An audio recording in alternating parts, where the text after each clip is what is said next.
नमस्कार दोस्तों, मेरे चैनल भक्ति भाव टीवी में आपका स्वागत है।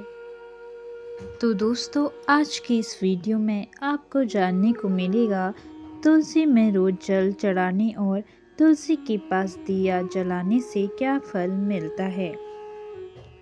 एक बार की बात है, देवी सत्यभामा भगवान श्री कृष्ण के पास आती है और उनसे पूछने लगती है, हे स्वामी, आप नित्य तुलसी को जल देते हैं और देवी रुक्मणी नित्य तुलसी के पास दीपक जलाती हैं। इसके पीछे क्या रहस्य है? कृपया आप मुझे तुलसी को जल देने और तुलसी के पास दीपक जलाने का महत्व सुनाइए। भगवान श्री कृष्ण कहते हैं, हे देवी सत्यभामा, तुमने अत्यंत महत्वपूर्ण प्रश्न किया है। देवी तुलसी लक्ष्मी का ही अवतार हैं। देवी तुलसी भगवान विष्णु को अत्यंत प्रिय है, इसीलिए यह मुझे भी सबसे अधिक प्रिय है। मासों में कार्तिक और वनस्पतियों में मुझे तुलसी प्रिय है। जो भी मनुष्य तुलसी को जल देता है, उस पर मेरी कृपा सदैव बनी रहती है। जो भी मुझे तुलसी पत्र डालकर भोग चढ़ाता है, मैं उसे प्रेम से स्वीकार करता हूँ। तुलसी पत्र के बिना मैं किसी भी प्रकार का भोग स्वीकार नहीं करता हूँ।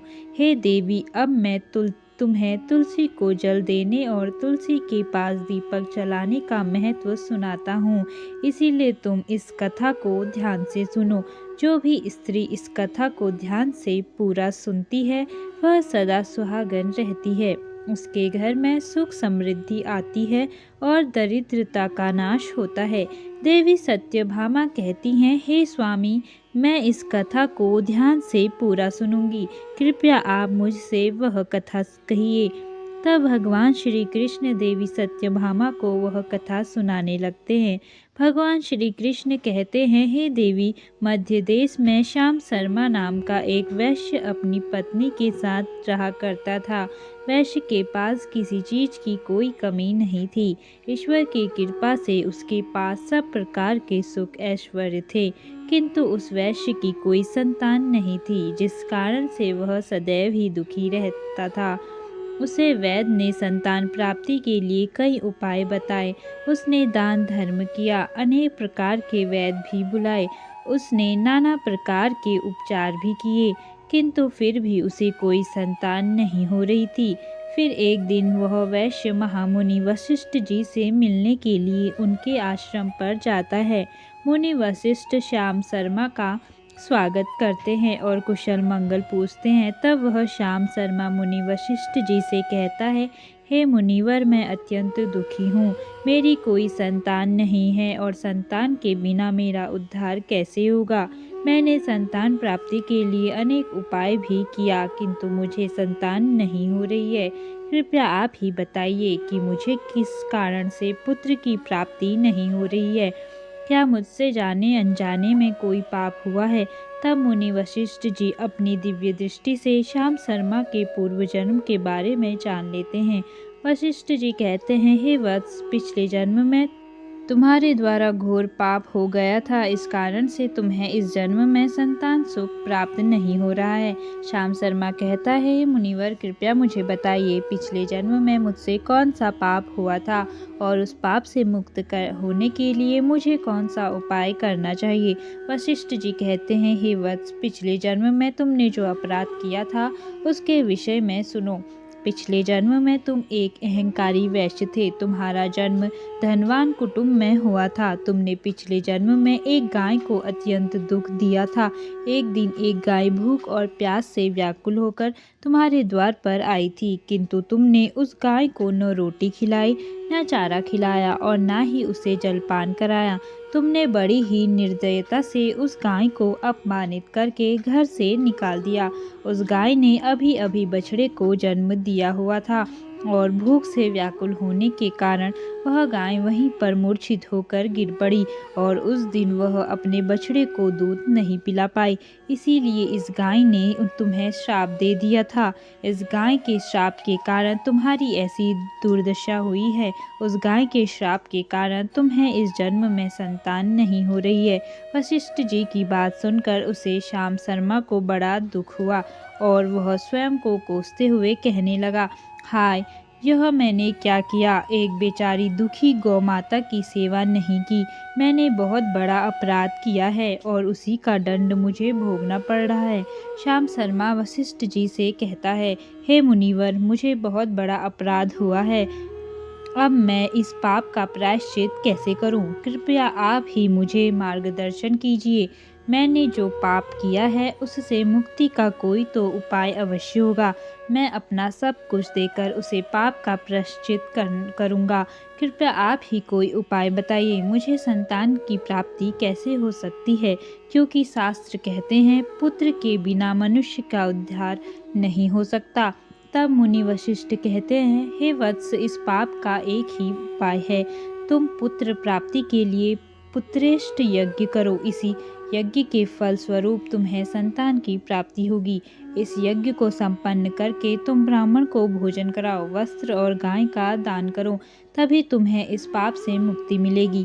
तब श्याम शर्मा वशिष्ठ जी को धन्यवाद देते हुए कहता है, हे मुनिवर, आपका कोटि कोटि धन्यवाद। मैं आपके कहे अनुसार अवश्य पुत्रेष्ट यज्ञ करूंगा और ब्राह्मणों को गायों का दान करूंगा। इतना कहकर वह श्याम शर्मा शीघ्रता से अपने घर पर लौट आता है और अपनी पत्नी को सारी हकीकत सुनाता है। फिर वे दोनों ही पुत्रेष्ट यज्ञ की तैयारी करते हैं। अनेक ऋषि मुनियों को निमंत्रण देकर वह श्याम शर्मा पुत्रेष्ट यज्ञ संपन्न करता है और उन ऋषि मुनियों तथा ब्राह्मणों को गाय का दान करता है। यज्ञ के संपन्न होने के पश्चात यज्ञ की आग से अग्निदेव प्रकट होते हैं और उस श्याम शर्मा से कहते हैं, हे श्याम शर्मा, आज तुम्हारा यज्ञ सफल हुआ है। तुमने पुत्र प्राप्ति के लिए यह यज्ञ किया था, इसीलिए तुम्हें मेरी कृपा से एक पुत्र की प्राप्ति होगी। किंतु तुम्हारे पुत्र की आयु केवल 18 वर्ष की होगी और 18 वर्ष समाप्त हो जाने के पश्चात तुम्हारे पुत्र की मृत्यु हो जाएगी। इतना कहकर अग्निदेव अंतर्ध्यान हो जाते हैं। पुत्रेष्ट यज्ञ करके और अग्निदेव से पुत्र का वरदान प्राप्त करके वह श्याम शर्मा बहुत प्रसन्न होता है, किंतु उसे बड़ा दुख हुआ। श्याम शर्मा ने सोचा, पुत्र न होने से अच्छा है कम आयु वाला पुत्र ही ठीक है। फिर वह पहले की तरह अपने कार्य में लगा रहा। कुछ ही दिनों के पश्चात उसकी पत्नी ने गर्भ धारण किया। श्याम शर्मा ने पुत्र के जन्म से पूर्व किए जाने वाले सभी संस्कार किया और फिर उसे एक अत्यंत सुंदर पुत्र की प्राप्ति हुई। वह बालक बड़ा ही तेजस्वी दिखाई पड़ रहा था। श्याम शर्मा ने पुत्र के जन्म के बाद किए जाने वाले भी सभी संस्कार किया और पुत्र को गुरुकुल में शिक्षा प्रदान की। श्याम शर्मा का पुत्र जैसे जैसे बड़ा होने लगा, श्याम शर्मा को बहुत अधिक चिंता सताने लगी। फिर जब उसका पुत्र 16 वर्ष का हुआ तो श्याम शर्मा की पत्नी ने उससे कहा, अब हमें अपने पुत्र का विवाह कर देना चाहिए। हमारा पुत्र अब विवाह के योग्य हो गया है। श्याम शर्मा ने कहा, हे प्रिय, विधि के विधान के अनुसार हमारे पुत्र की आयु केवल 18 वर्ष की ही है।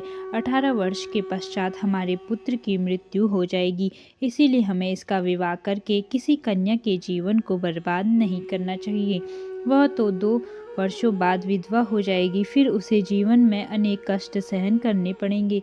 लेकिन श्याम शर्मा की पत्नी नहीं मानी। वह अपने पुत्र का विवाह होता देखना चाहती थी। श्याम शर्मा की पत्नी कहती है, हे नाथ, कुछ भी हो, मैं अपने पुत्र को अविवाहित मरते हुए नहीं देख सकती।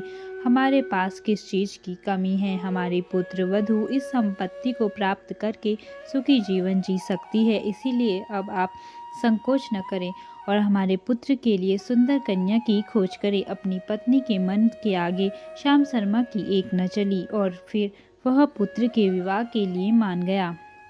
फिर उसने पास ही एक नगर में रहने वाले एक अत्यंत गरीब वैश्य की पुत्री के साथ अपने पुत्र का विवाह संपन्न किया। श्याम शर्मा की बहू का नाम सुभद्रा था। वह अत्यंत गुणवान, चरित्रवान और पतिव्रता नारी थी। वह अपने पति के मृत्यु की बात को नहीं जानती थी। सुभद्रा नित्य अपने सास ससुर और अपने पति की सेवा करने लगी।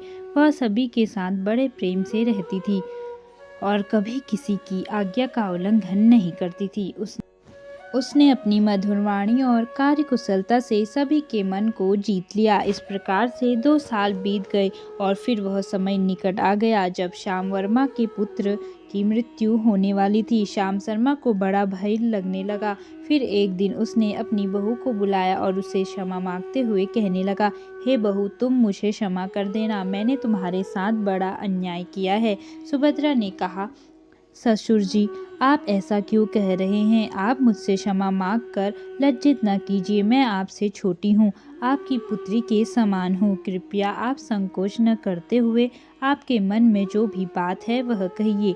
मैं आपकी आज्ञा का पालन अवश्य करूँगी। फिर श्याम शर्मा कहने लगा, हे पुत्री, तुम कल्याण हो, तुम एक महान पतिव्रता हो, किंतु मेरे पुत्र के साथ तुम्हारा विवाह होने से पूर्व मैंने तुमसे एक बात छुपाई है। हमें पुत्र की प्राप्ति पुत्रेष्ट यज्ञ करने की बात हुई थी और अग्निदेव ने हमें यह कहते हुए पुत्र प्राप्ति का आशीर्वाद दिया था कि हमारे पुत्र की आयु केवल 18 वर्ष की होगी। 18 वर्ष के बाद हमारे पुत्र की मृत्यु हो जाएगी। अपने ससुर की बात सुनकर सुभद्रा ने कहा, ससुर जी, बस इतनी सी बात, आप चिंता न कीजिए। मैं आपको वचन देती हूँ कि आपकी पुत्र वधू मैं कभी विधवा नहीं होंगी। आपके पुत्र के प्राणों की रक्षा मैं करूंगी। आप बस मुझे एक दीपक, जल का घड़ा और एक गाय लाकर दीजिए। मेरे पति के प्राणों की रक्षा इन्हीं से होगी। सुभद्रा की बात सुनकर श्याम शर्मा को बड़ा आनंद हुआ और वह कहने लगा, बहू, जैसी तुम्हारी इच्छा, मैं तुम्हें वह सब चीज लाकर देता हूँ। इतना कहकर श्याम शर्मा ने अपनी बहू को वह तीनों चीज लाकर दी।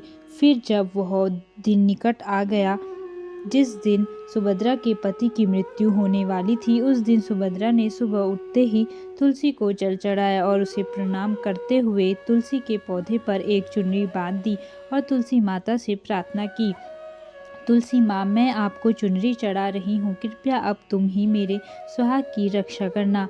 फिर सुबह के समय यमराज का एक दूत श्याम शर्मा के पुत्र के प्राण लेने के लिए उसके घर पर आ गया।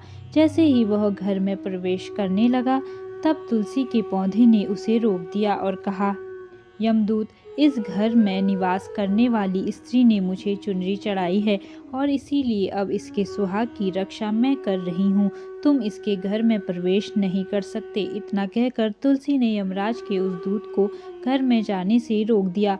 वह दूत भयभीत होकर सुभद्रा के पति के प्राण लिए बगैर ही यमपुरी लौट गया। यमपुरी में जाकर उसने यमराज से कहा, हे धर्मराज, मैं धरती लोक पर एक पुरुष के प्राण लेने के लिए गया था, किंतु तुलसी के पौधे ने मेरा रास्ता रोका। उस तुलसी के पौधे के कारण मैं घर में प्रवेश नहीं कर पा रहा हूँ।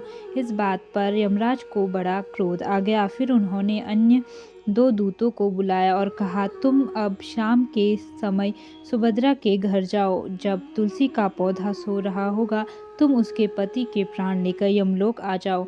फिर शाम के समय यमराज के 2 दूत सुभद्रा के घर की ओर निकल पड़े। सुभद्रा ने शाम होते ही तुलसी के पास एक दीपक जला दिया और उससे प्रार्थना की, हे दीपक, अब तुम ही मेरे पति के प्राणों की रक्षा करो। यह दूत मेरे पति के प्राण देने के लिए आ रहे हैं। फिर शाम हो गई, तुलसी का पौधा सो गया और यमराज के 2 दूत सुभद्रा के घर के सामने आकर खड़े हो गए और सोचने लगे, अब तो इस मनुष्य के प्राण लेकर ही हम यमपुरी लौटेंगे। जैसे ही यम के दूत सुभद्रा के घर में प्रवेश करने लगे, तुलसी के पास लगाए हुए दीपक ने उनका रास्ता रोक दिया और कहा, हे दूतों, तुम अब इस सुभद्रा के पति के प्राण नहीं ले सकते। उस स्त्री ने मुझे प्रज्वलित करके उसके पति की प्राणों की रक्षा करने की प्रार्थना की है, इसीलिए अब मैं उसके पति के प्राणों की रक्षा कर रहा हूँ। इसीलिए तुम आज उसके पति के प्राण नहीं ले जा सकते। तुम यहीं से लौट जाओ, नहीं तो मैं सब कुछ जलाकर भस्म कर दूंगा और मेरी अग्नि में तुम दोनों भी जलकर भस्म हो जाओगे। उस दीपक की बात सुनकर यमराज के दोनों दूत अत्यंत भयभीत हो गए और फिर से लौटकर यमराज के पास चले गए। वहां पर जाकर उन्होंने यमराज को सारा वृत्तांत सुनाते हुए कहा, हे यमराज, आपकी आज्ञा का पालन करते हुए हम दोनों शाम के समय उस पुरुष के प्राण लेने के लिए गए थे, किंतु तुलसी के पास लगाए हुए दीपक ने हमारा रास्ता रोक दिया, इसीलिए हम खाली हाथ ही लौट आए हैं। यह सुनकर यमराज को बड़ा क्रोध आ गया। फिर उन्होंने अन्य 4 दूतों को बुलाया और कहा, अब तुम सुबह उस सुभद्रा के जागने से पहले जाओ और उसके पति के प्राण लेकर आ जाओ। यमराज की आज्ञा पाकर दूत सुबह सुभद्रा के घर की तरफ जाने लगे, लेकिन इधर सुभद्रा ने रात को ही घर के दरवाजे के सामने जल से भरा हुआ लोटा रख दिया और उससे प्रार्थना की, मेरे पति की रक्षा कीजिए। यम के 2 दूत मेरे पति के प्राण लेने के लिए आ रहे हैं, अब आप ही मेरे सुहाग की रक्षा कर सकते हैं। इतना कहकर वह सुभद्रा सोने की चली गई। इधर यम के दूत सुबह सुभद्रा के जागने से पहले ही उसके घर पर पहुंच गए। जैसे ही वह घर के अंदर प्रवेश करने लगे, तब उस लोटे के अंदर भरे हुए जल ने कहा, तुम रुक जाओ, अब तुम इस घर में प्रवेश नहीं कर सकते। यह घर अब मेरी सुरक्षा में है। मैं सुभद्रा के पति के प्राण तुम्हें लेकर जाने नहीं दूंगा। अगर तुमने इस घर में प्रवेश किया तो मैं नरक की अग्नि को बुझा दूंगा, जिसमें सारा नरक लोक डूब जाएगा। यह सुनकर यमराज के बेचारे दूत घबरा गए और एक दूसरे की तरफ देखकर उस स्थान से भाग गए। वे सभी यम के दूत यमराज के पास लौट गए और उनसे कहने लगे, हे धर्मराज, आपकी आज्ञा का पालन करने के लिए हम चारों सुबह सुभद्रा के जागने से पहले ही उसके पति के प्राण लेने के लिए पहुंच गए थे, किंतु सुभद्रा के घर के बाहर रखे हुए जल के लोटे ने हमारा मार्ग रोक दिया और इसी कारण से हम उसके घर में प्रवेश नहीं कर सके।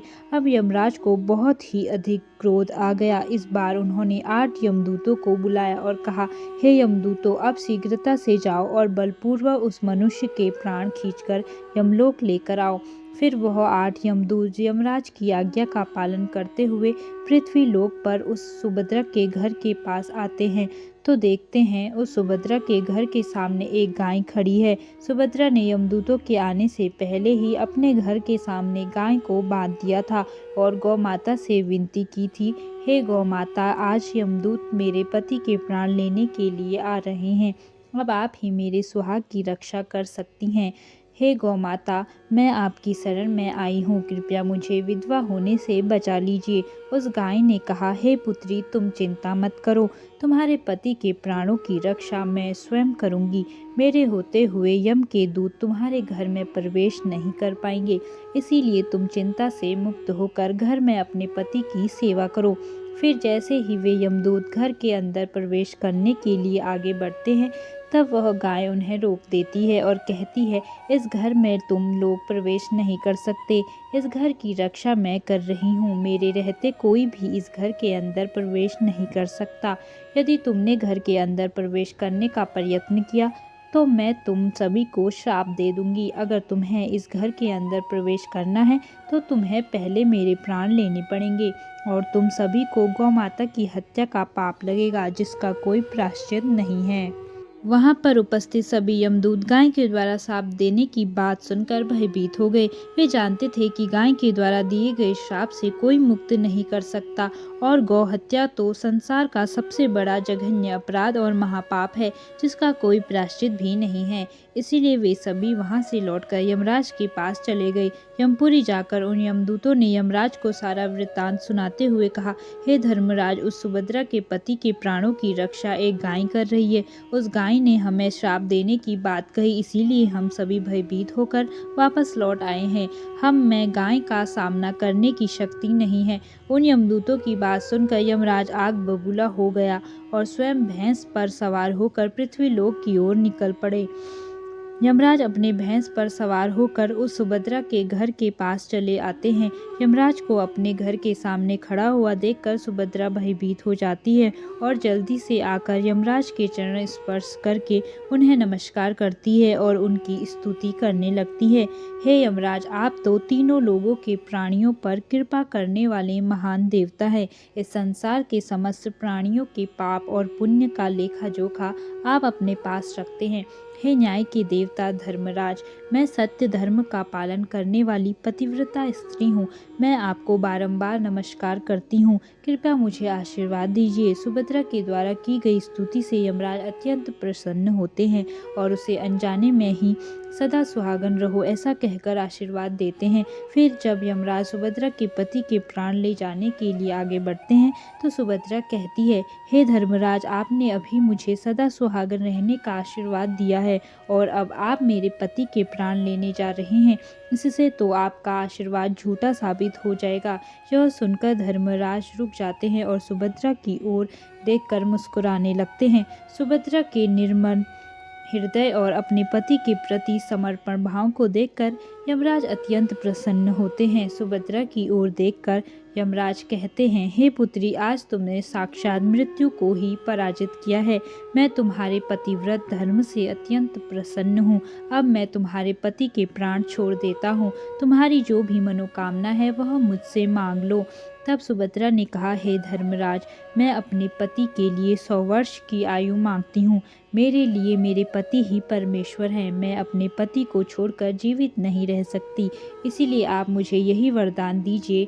तब यमराज प्रसन्न होकर कहते हैं, तथास्तु हे कल्याणी, आज से जो भी स्त्री अपने घर के सामने तुलसी का पौधा लगाती है, तुलसी के पास शाम को दीपक जलाती है, जिस घर के सामने गाय बंधी होती है और जो स्त्री अपने घर के सामने जल का लोटा रखती है, उसके घर में कभी मेरे दूत प्रवेश नहीं करेंगे। इतना कहकर यमराज उस स्थान से अंतर्ध्यान हो जाते हैं। भगवान श्री कृष्ण कहते हैं, हे देवी, इस प्रकार से उस सुभद्रा ने अपने पतिव्रता धर्म का पालन करके उसकी मृत्यु को टाल दिया था। इसीलिए जो भी स्त्री अपने घर के सामने तुलसी का पौधा लगाती है, रोज शाम को तुलसी के पास दीपक जलाती है, उसके घर में मृत्यु प्रवेश नहीं करती है। जिस घर के सामने गाय बंधी होती है, उस घर में कभी दुख दरिद्रता नहीं आती है। जो स्त्री अपने घर के सामने जल से भरा हुआ लोटा रखती है, उसके घर में कभी शोक नहीं होता है। तो दोस्तों, इस प्रकार से भगवान श्री कृष्ण ने देवी सत्यभामा को तुलसी के पास दीपक जलाने का महत्व सुनाया। जय श्री कृष्ण। तो दोस्तों, कैसी लगी आपको यह वीडियो, कमेंट करके ज़रूर बताएं और ऐसी ही बहुत सारी कहानियों, कथाओं और जानकारियों को सुनने के लिए मेरे चैनल को सब्सक्राइब करें। धन्यवाद।